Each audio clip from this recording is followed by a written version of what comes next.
When Rick and Morty first premiered, it was tagged together with droves of other breakthrough shows that really tried to push past anything that had been seen previously. Within its first 2 seasons, it built up not just an undoubtedly amazing catalog of 21 episodes, but an entire universe with a backstory and intrigue that left people feeling for more, which is what created that massive explosion when the 3rd season finally came. And while today it's seen as quite good, at the time it was undoubtedly the most inconsistent of its brethren, and quite frankly today it hasn't left the best mark on the series.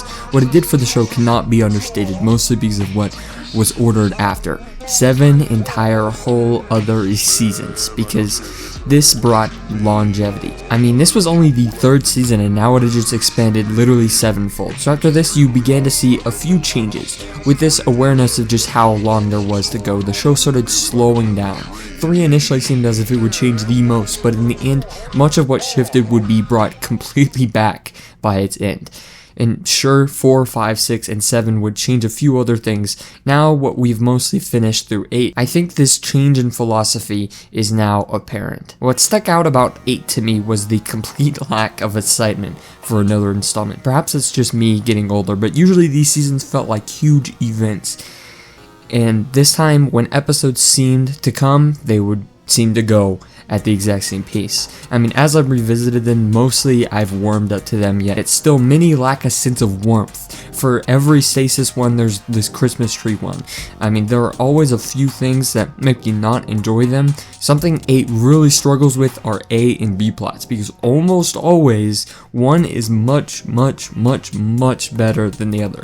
You can see psychopathic Beths mess around, or a played out parody of a bunch of celebrities and Earthworld, and it's just not, I just don't really care.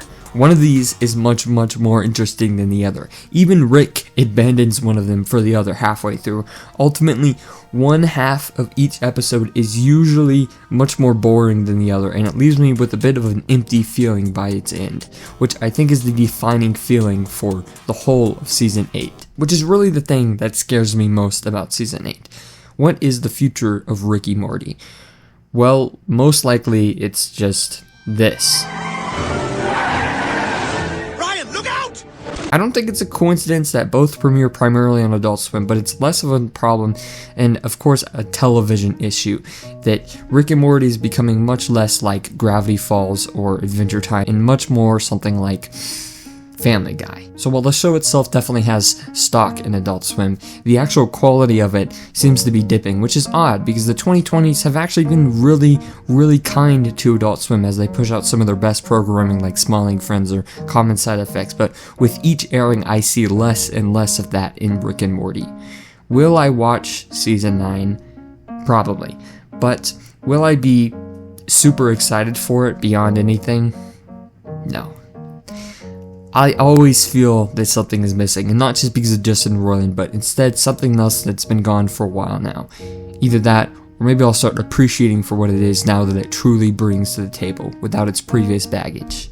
Only time will tell how Season 9, 10, 11, and 12 of Rick and Morty truly go.